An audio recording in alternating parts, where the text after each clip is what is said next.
Welcome to my American History Notes, where I discuss my conclusions about American history from my studies. I've used historians that I trust, like Samuel Eliot Morison, Paul Johnson, people like that. I also have looked at primary documents, primary sources, letters, journals, newspaper accounts, laws that they've recommended or they've referenced to try to understand, get a handle on what happened. We're talking about religious liberty. The greatest thing that America has given the world has been freedom of worship and freedom of conscience.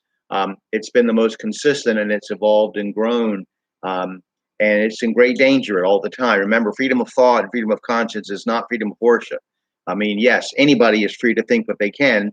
We don't have technology yet that can find out what your think mind is saying, but freedom of worship, to be able to express your beliefs that in a way that doesn't physically hurt somebody else, is or yourself, is fundamental to our to being American.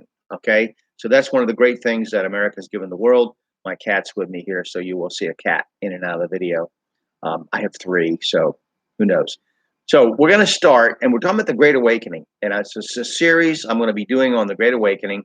It'll take a few. We'll get into the early relationships with Native Americans and then slavery.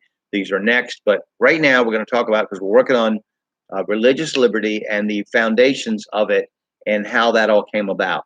So I'm going to start with the early events recorded by Jonathan Edwards in his narrative of surprising conversions.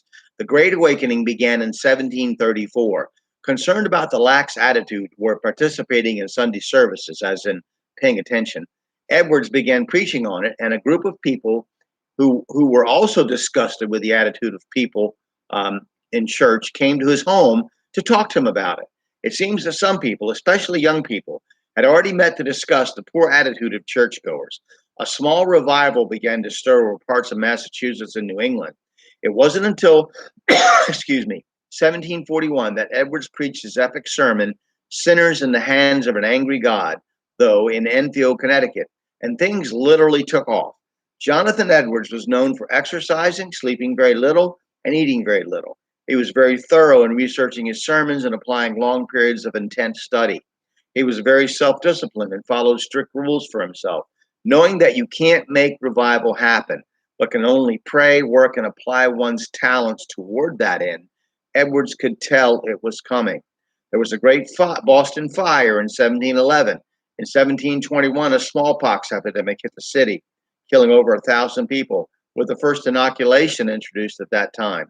Then in 1727, an earthquake hit the city. In 1728, excuse me, started out no better, with a scandal over Mary Dye's drowning, which was believed to be a murder by her husband due to the condition of her body, while Cotton Mather died at the age of 65, my age, that year, and several people were drowned in a sailing accident. 28 baptized believers went to jail in Bristol, Massachusetts, for refusing to pay congregational ministers, although Baptists and Quakers were allowed to skip the tax if they lived within 5 miles of their church. Again, in March 7, 1729, another 30 Baptists and Quakers were locked up for refusing to pay ministerial taxes, and then a measles epidemic struck the same day. There were many unusual and tragic things occurring in the area. Solomon Stoddard died in 1729. Boston and its environs were being prepared for a revival by people being made very unhappy with their situation. Like the 400 men who fled to David in 1 Samuel 22:2, many people were discontent and hungering for something from God. New England was slipping. Churches were monuments to dead orthodoxy. There was no spiritual power. People complained. And we'll stop there, and we'll continue with the Great Awakening the next time. I hope this gets you to look at American history and to study it and draw your own conclusions. Have a great day.